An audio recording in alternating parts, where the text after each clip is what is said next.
Leafs talk. JD Bunkis, Sam McKee. Leafs win 6-2. Apparently, the LA Kings can lose in Toronto. Unfortunately for Drew Doughty. JD Bunkis, Sam McKee, thanks for listening. Thanks for watching. Hit that thumbs up. Subscribe to the podcast. I actually think that there's like a million different ways we could go with this game in terms of story of the game tonight. What do you have it as? So I feel like a bad producer. I missed this Drew Doughty thing until I saw people tweeting about it tonight. I saw the hockey preceded unfortunate events. Like Jim Hiller said it. I feel like an idiot. I missed it. Like he said, buddy, that Doughty loves Toronto more than anything. He'd kill somebody just to wear the blue and white. And most Leaf fans would do the same to have him in the sweater, right? Mm-hmm. It's just it's one of those guys where it would be a shame if he goes his whole career and doesn't play at least a game for the Toronto Maple Leafs.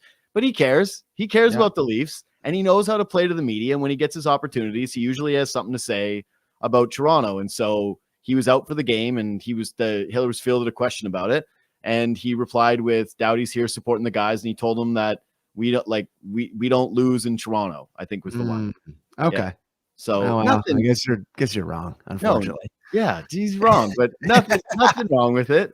Yeah. I do love it though. And I wish I could remember her Twitter account, but I saw somebody tweet, listen, it's hard to accept that the Leafs aren't the center of the hockey universe when guys are, saying quotes like this, right? It's true. And a lot of the guys, that come in here, the bigger stars, they just get really excited when they get to talk to the Toronto media. Sure. Like, for example, Drew Doughty is like a perfect example of that. Yeah. Brad Marchand plays the media like a fiddle here in Toronto. Yeah.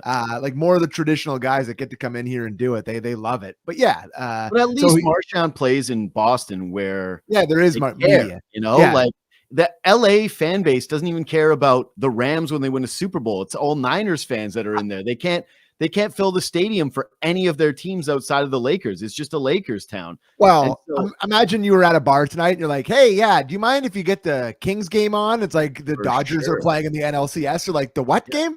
Yeah, exactly. You're right. Sorry. Dodgers, they care. Lakers, they care. Yeah. Everything else is dead. And Drew Doughty is one of the greatest defensemen, one of the greatest players of his era. Yeah. And only hardos in LA know who he is. And I bet I don't want to just roast Kings fans, but it's the kind of thing where, you're probably kind of annoying if you're a hardcore Kings fan in that area. Like TFC fans in Toronto. Yeah, it's probably something similar to that. Yeah. Yeah. But I love the TFC fans.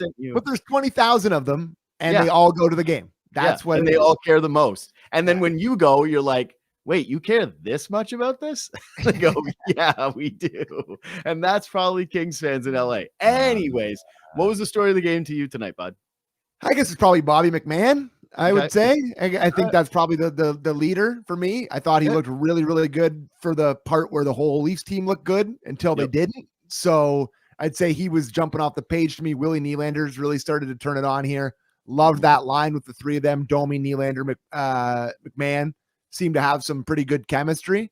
But yeah, if I had to pick a overarching thing from this game, I would say that Bobby McMann was looking like, prime Cam Neely in this game, running into guys, scrapping, kind of getting grabbed onto, headlocked, but in the mix, shooting the puck in the net, flying up and down the wing. I really liked what I saw from McMann tonight. Yeah, I like it too. And I actually really like him getting in a scrum. I think he is just always going to be one of those guys that you have to accept is bigger than he plays, right? Like he's never going to be Mr. Physical and Mr. Scary. But yeah, I like seeing him get in a scrum. I like playing him play physically. And I think that's what Craig Berube wanted him. And that's why he sat him out for the first game of the season, is that he probably sees the size and the intangibles and goes, hey, get in the mix, hit somebody, go to the dirty areas, play that style of a game. But I agree with you that when the Leafs were good, which was the first period, because I think, frankly, they were pretty bad for the rest of the game. I think we can talk about probably the power play next. Maybe that'll be I'll use that one as my story of the game. I thought McMann in this line was going to be the runaways for it because Nylander was brilliant in this. The one goal he sets up where he exits the zone, carries the puck, very Dubas era, very Keefe era play where it's recollect in the neutral zone, not go just north-south, comes back and then ends up creating a play. He was flying tonight. I liked seeing the chemistry of that unit. I thought that they showed flashes, and I think that they've shown enough like just from this one game again, where the rest of the team did not play extremely well through 2 periods of the game, that you are unquestionably giving them another run next week as you get into a bit of a deeper schedule. You got, I think, 4 games next week. Yeah. Monday, Tuesday, Thursday, Saturday next week. So yeah.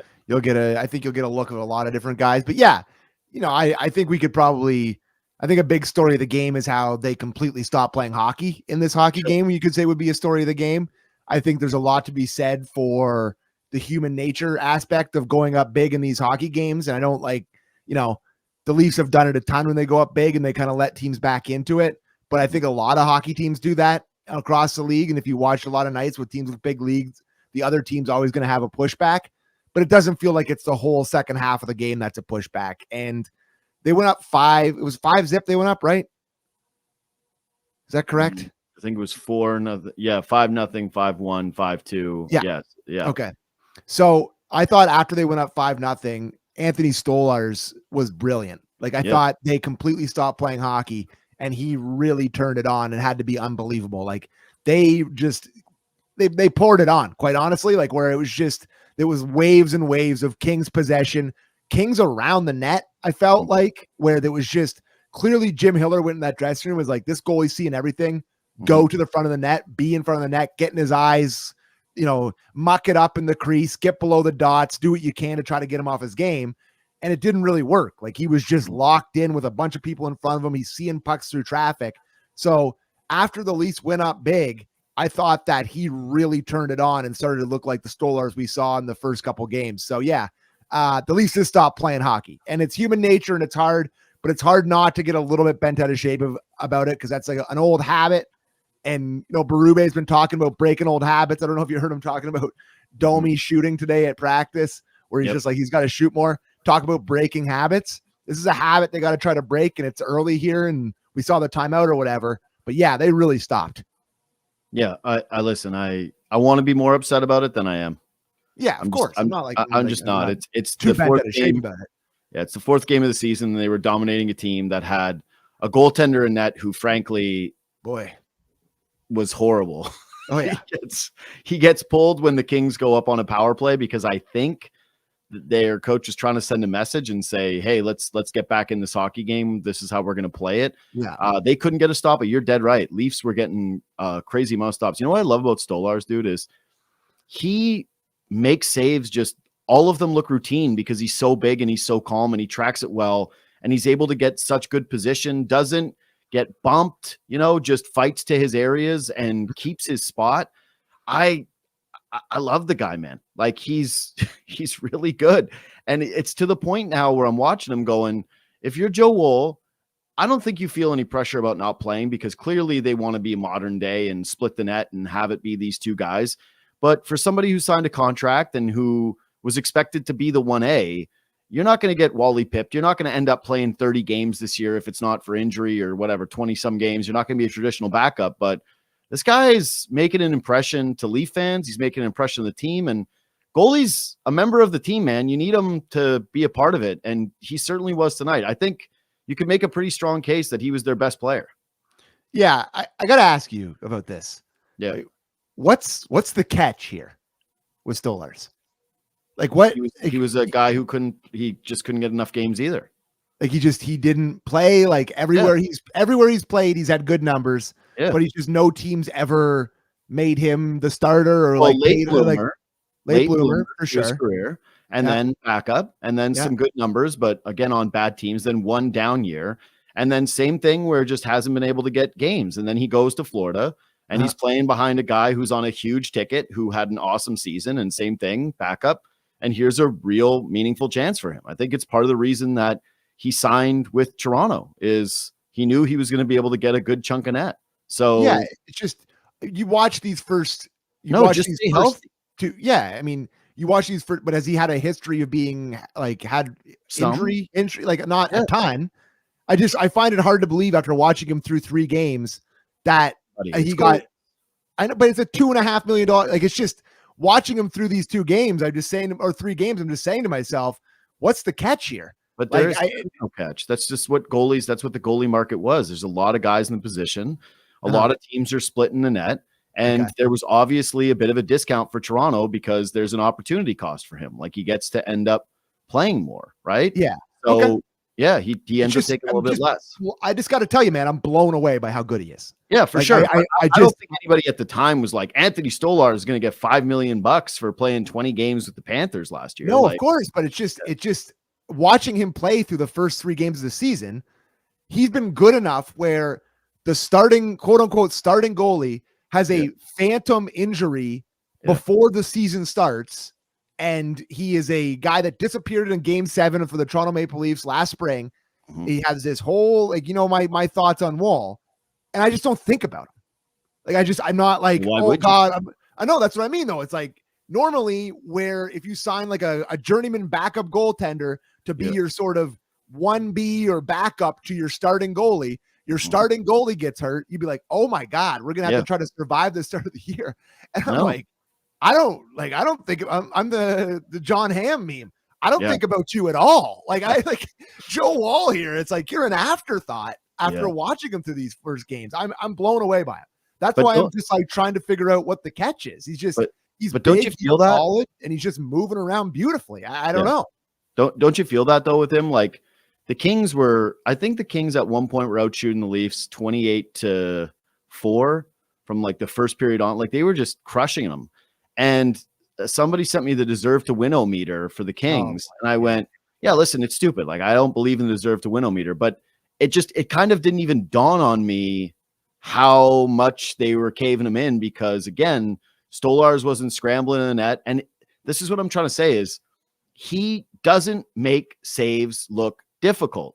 Like, he's just not a big, flashy goaltender. He only had one tonight right after the Kings killed, or the Leafs killed a power play where the Kings were like almost right back in the game after they'd scored their second goal, where it's on, like, he has to go crease, like across his crease and make a beautiful save where I went, oh, okay, wow, that was like a really good one. He's just solid and quiet, and God, they just need a guy like that. You know what I was thinking through watching this game tonight and finishing it off?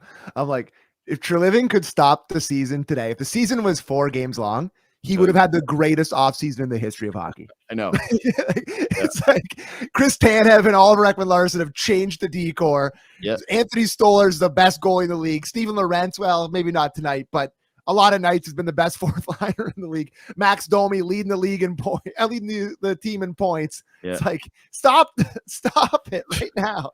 4-game season. GM of the year.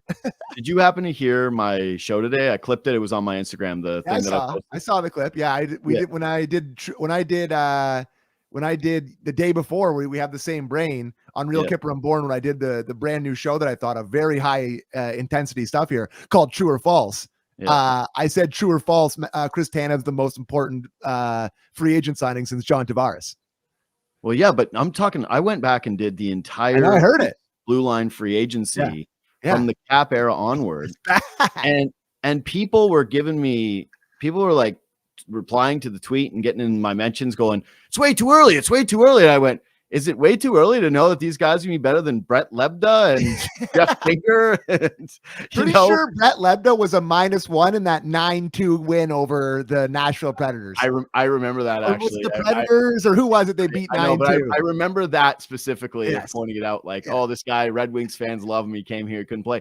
Like, there's really only a case for 3 free agent signings that they've ever made, kind of 4, depending on what your memories are of Ken Klee in that era. But yeah, most of the guys, that's what I'm saying. We're talking Ken Klee. Buddy, when I did the list, Ken Klee was without a doubt my number 4 or 3. Like, it goes to, in my eyes, it goes Hainsey, Brody, Kubina, Klee.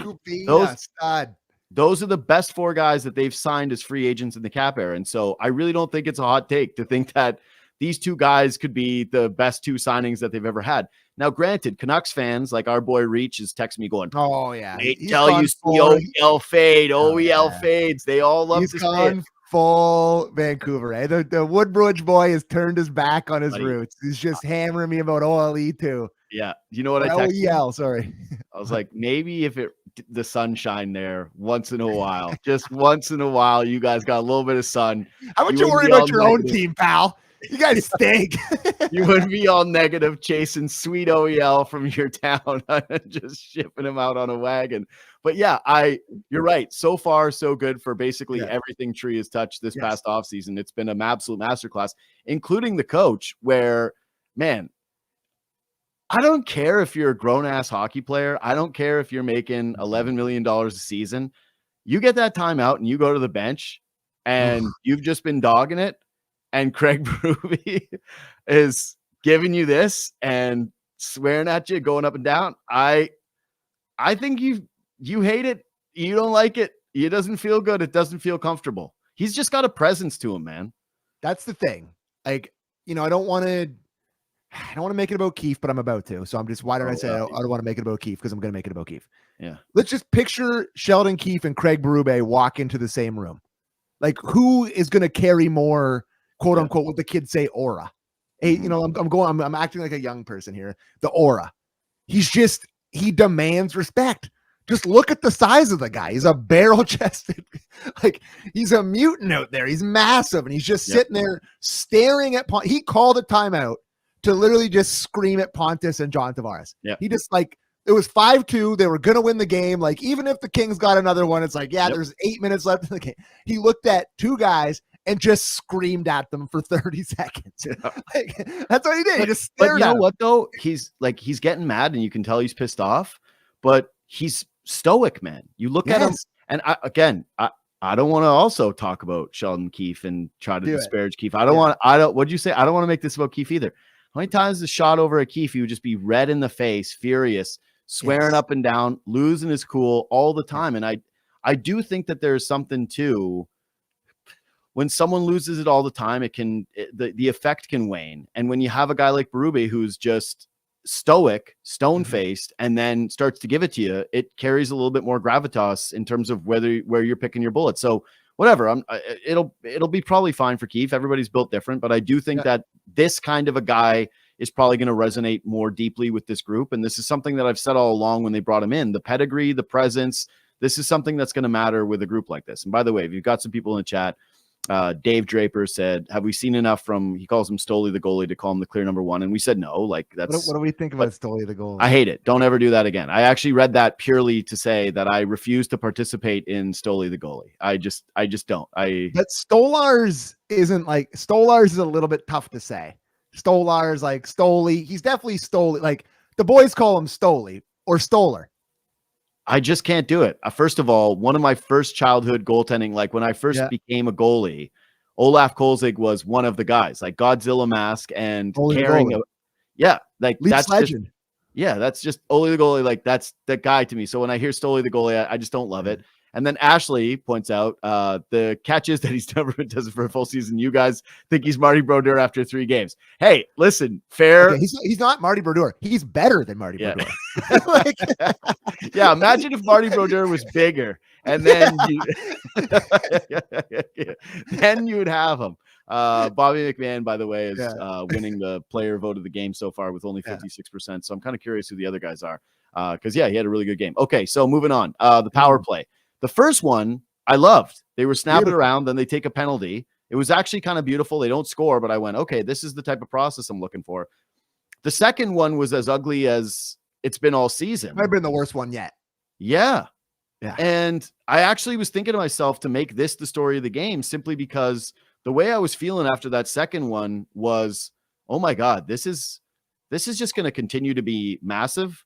And poor Mark Savard and poor all the guys on this unit that now they've actually shuffled in a couple of new guys, and it's not looking great. At least they got off the schneid tonight. At least they were able to score some. And now this gets, I don't think it's going to be completely quiet. Like, if they start to slump or it still underproduces, it's going to be a major talking point. But at least now it's not leading every single show, leading every single discussion about the Toronto Maple Leafs. Yeah. Like, you're what, 2 for 11? Yeah. And you can build from there. Like, it's not, that's just a bad, slow stretch throughout the middle of the year. It's not crazy. And like, Philip Gustafsson no longer has more power play goals than you. Like, it's just, it's, you got a couple here. The first one it's a nice shot. The second one's vintage Tavares, where he catches it on the side. He goes backhand. I don't know. I don't love him on the top unit. I think he'll stay there forever because of our first show about the the bouquet of punches to the face, whatever we said about him, okay, about the slaps. Yeah, but his amulet would protect him against that bouquet, so he'd be fine. But dude, the amulet got him right back to health for this game. It's clutch. It works. It's a goal amulet, so he was fine. He's looking great out there on the power play. Outside of that, I don't know. Anyways, we don't want to make it too much about Tavares, but you're right. It just felt great to see the power play look like the power play, especially with the two where they score. The first one's good. They had 4 of them were good. They had 4 right, and 3 were good tonight. So that's progress. Can I tell you something about the amulet? Savvy is sleeping a little, just having a little bit better. Okay, I think Savvy sleeps pretty good every night, but I think he slept a little better tonight. He'll be a little happier. Yeah, for sure. I gotta say about the amulet. Amulet takes. If I was, and I don't, if you're watching this and you don't know, then you just figure it out. Yeah. If I was John Tavares, you don't know about the amulet, then what you're doing. Man, honest to God, Leafs Twitter, sometimes it's too much. Mm-hmm. You nailed the amulet. You murdered amulet talk. Amulet talk was some of the funniest stuff that I've seen Leafs Twitter come together on. But if you were John Tavares, you make $11 million a year. You're a stud athlete. You've been great at everything that you've ever done. When you're 16 years old, you're like, hey, you're going to be the first overall pick in the NHL, and you could be that tomorrow. You're living in your house, like massive mansion in Etobicoke. You got your happy family. I would believe in amulet powers too. I would believe in the mystic. Like, that's a great way to believe in amulets, is to have a sick life. I'm just saying. It's true. It's a great take. It's a great take. I brought up amulets today on the show. I couldn't stop laughing at the amulet. Derek Randeo has the Russell Brand drop of him saying the magical amulet, and it's like the funniest thing in the world. No, dude, the amulet is so great. It's so good. I don't know if you saw this amulet tweet. I'll just read this one from Acton the Foolaman. I can't blame Habs fans for mocking John Tavares over a sparkly gimmick with imaginary defensive benefits. On the other hand, Lane Hudson. Yeah, that's like, wow, that's an elite tweet. That's a great tweet. job. So anyways, amulet. Big time hot topic right now. Amulet is so great. I just wish I could see what the pitch of the amulet. Great tweet from PS17 in our comment section. Man. Does the amulet work against the CRA? Oh, that's harsh. It's good. It's good. Okay, but the power plays off the schneid, and so is Austin Matthews. I got to move off it. Otherwise, I'm just going to talk about the amulet for like 30 minutes. I got like 100 amulet questions. So Matthews scores. It's vintage Matthews, just a gorgeous snapshot. I think anybody who worried about Matthews for even like a split second, that's got to be the dumbest thing that I've ever seen. I actually watched multiple segments on some shows about people doing it, and I went, yeah, it's Austin Matthews. He could be in a 30-game slump, and I would go, he's going to score the very next game. Yep.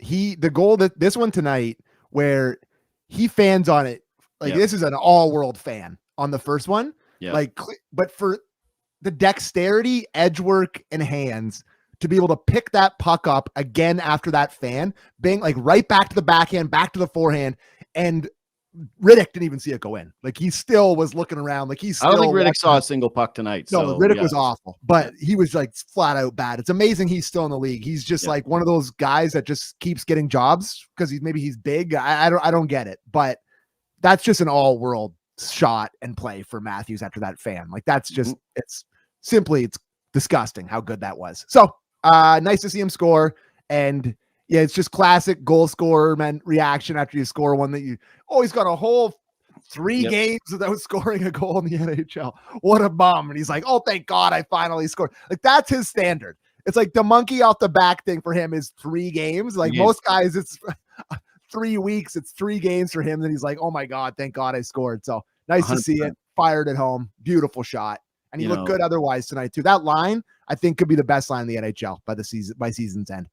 Nyes is just improving every game. Marner's buzzing around again. Matthews just looks dominant. I think that line could be the best line in the NHL by the end of the season if they stay together. It's an unbelievable line. You're kind of in a no-win position talking about Marner right now because honestly, nothing matters until the postseason. Truly, like, you just don't care. But I will say, just small observation from me so far about his game. He does look a little stronger. Like, he's for sure. He's skating better too. He's been skating well, and he's also I've just noticed a couple of times where he's taken a bump, and the old Marner would have been either moved off of a puck or moved a little bit more, and he's been absorbing contact from my eyes anyways a little bit better. Okay, any other major thing for you, or time for rapid fire to close the show? I got a few rapid fires, so yeah, okay, you can start with one. Actually, we got a DM from our mutual friend James Myrtle. Just to go back to the defenseman thing, when I said about Brent Lebda, he was actually -3 in a 9-3 win over the Atlanta Thrashers. I didn't remember the actual stats, but I did remember that being a thing. And I think that was the wild game where Garnet Exelby hammered Sundin, and there was like a huge brawl in that game. It was actually the night of my sister's wedding, or the night before my sister's wedding. So I was going to say the night of the wedding, and you were watching. I was grinding. It was like the part before.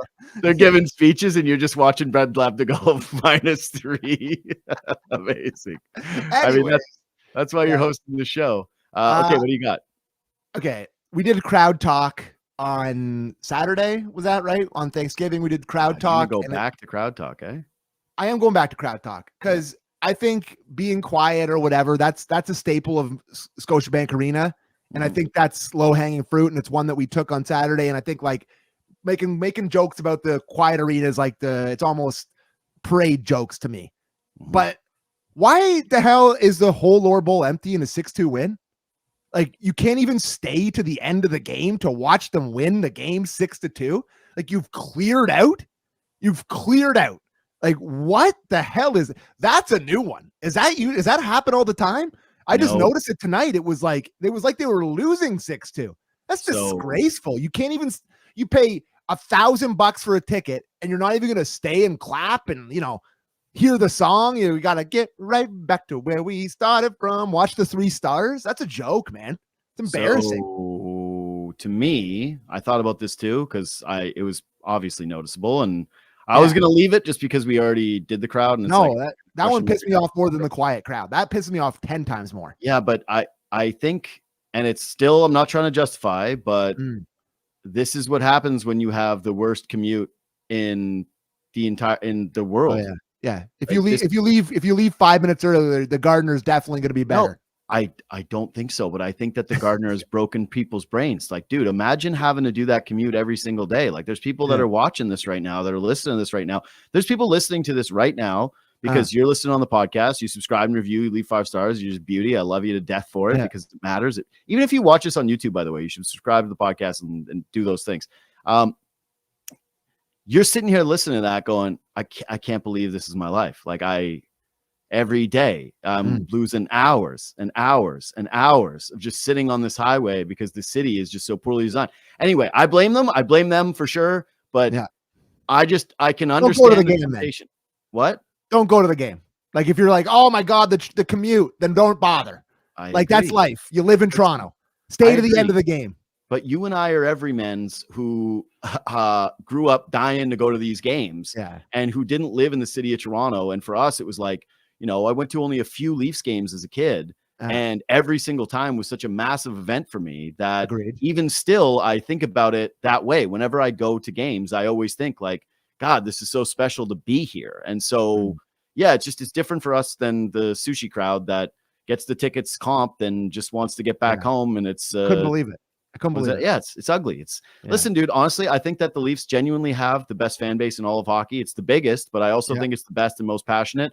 And it's the tragedy of the arena is that the arena doesn't reflect the fan base whatsoever. And it's something that is fairly new as well, because that arena used to pop. And, Matt Sundin is doing all the shows before he does our shows. Damn it! Holy, he's going to be tapped by the time. Time he gets around to doing my show, I don't even know what I'm going to ask him. Be like, I might even that might be my question. So what have you not been asked yet? Like, what have you not talked about? I got to get the book. I'm a reader of the book, so I got to read the book for the interview. But I saw him talking about the chills he got from playing in his playoff games and the arena and just the people and how loud it was. And I went, yeah, that's how it used to be. It was amazing, but it's just not the way it was. My rapid fire thing is Timothy Liljegren gets his showcase and noticed him? Notice him? Because he took a penalty. Yeah, good penalty. It was a fine bumped, play. It's a and I fine watched play. him get bumped off the puck twice. And I can't help but say the same thing, but it astonishes me that there are genuinely people out there that will defend this guy to the hilt and believe that he is in some way so good and has not gotten opportunity. Like I just don't think it's going to happen here. I was trying to talk myself into a scenario where they keep him for a while because maybe Hakanpää's knee, and they're eventually probably going to have to add a blue liner anyways. But yeah, it's just for a showcase, you kind of want to show something, and I'm not really sure if he showed anything at all. I'm just looking at the ice time for him tonight. He played by far the least of any defenseman. I think he played 13:55. His partner, who was Simone Benoit to start the game, played 20:29. So tells you that they went away from him pretty quickly. Oliver Ekman-Larsson up over 21 again tonight. Yeah. Yeah. You know what that says? That's a one-game showcase, buddy. Yeah. Connor Timmins. Yeah. Ready to play. The thing is, what is he going to do? That's like, he doesn't do anything spectacular. They want him to move the puck. He doesn't do it quick enough. He doesn't do it quick enough. Yeah. And it's not going to happen for him. So I made the case on the show today. I was talking like, maybe they just develop him some more, and maybe he just gets in here. And 25. I noticed Connor Timmins snapping it around at least 5 times in the first 3 games, and he's got his warts or whatever. But I got one last thing for you. Yeah, let's wrap it up. We gone long. We're 30 minutes in. Kings jerseys. Oh my God, you nailed it. Thank God you went back to those. That is as sharp a jersey. Like, there's a lot of teams that have gone back to try the old ones. The Ducks tried to do it and then absolutely ruined it by wearing. I disagree with that. That's not a fact what you're saying. The Ducks one is gorgeous. I love it. It's my favorite of the entire ones, even more so than the Kings. Oh my God, that's buddy. Yeah. Are you trying to be a Gen Z here, pal? It's a horrible take. I just like the Ducks one. I don't know what to You're not as young as you once were, pal. You don't have to have that take. You don't have to lie to yourself. I still look I got great skin. People always ask me what my routine is. Fine. Yeah. You know what my routine is? I splash a little water and soap on it at night and hit the hay. Just and it shows. Yeah, I know. But somebody's already talking about my barber. I just like the Kings jerseys. I think they're a beautiful classic jersey that they did a nice remake of. They never needed to go away from that. I didn't mind the ones they won the cup in. I thought those ones are nice for the era. The colors are obviously beautiful. Black, silver, white, all really nice. But that's just such a classic, and they went back to it, and I thought they nailed the rebrand. Looked so good. Riddick looked unbelievable in there. Couldn't make a save. The setup was beautiful. You were texting me about it.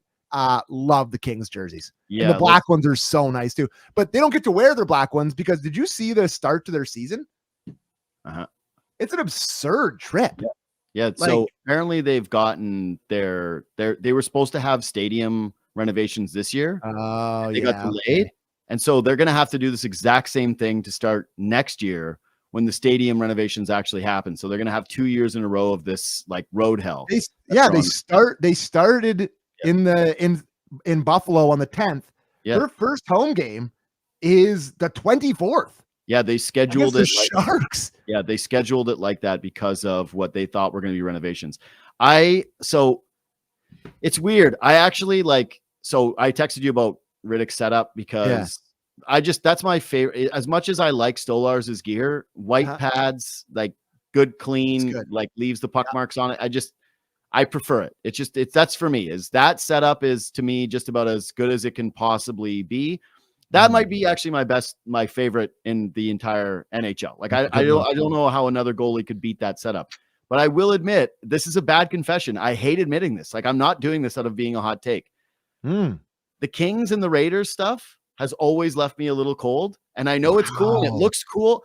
When people wear like the hats, right? And they wear the merch, I go, man, that looks so much cooler because it just feels more grown up. And it looks better than when you wear Leaf stuff. When frankly, a lot of times when I see Leaf stuff, it looks like pajamas, you know? And I've said the same thing about the Blue Jays, right? When you see teams like the Tigers hat, you're like, oh my God, I'd kill to wear that. And then you see a Blue Jays hat and you're like, I feel like a little boy in this every single time I'm here. A little candy ass from time to time. That's it. It's like, I'm sorry, it just is. I like the Blue Jays stuff. I like it when they wear the grays, but it's a little bit more candy ass than the other things. But when I'm watching the game, the Kings jerseys have always left me a little cold. Same with the Raiders. And I know, and I hate myself for it because I know it's great. And something about it. You need them to be bright orange. Yeah, I do. I'm a color rush guy. I miss color rush in the Thursday night football. I'm that guy who likes the bright colors. I like it. I can't lie anymore. I can't live this lie. I've been hiding this take for years, going along with it, being like, yeah, it's the best one. But deep down, I just Well, listen, you must have put on your truth amulet tonight to tell that take. That was a good.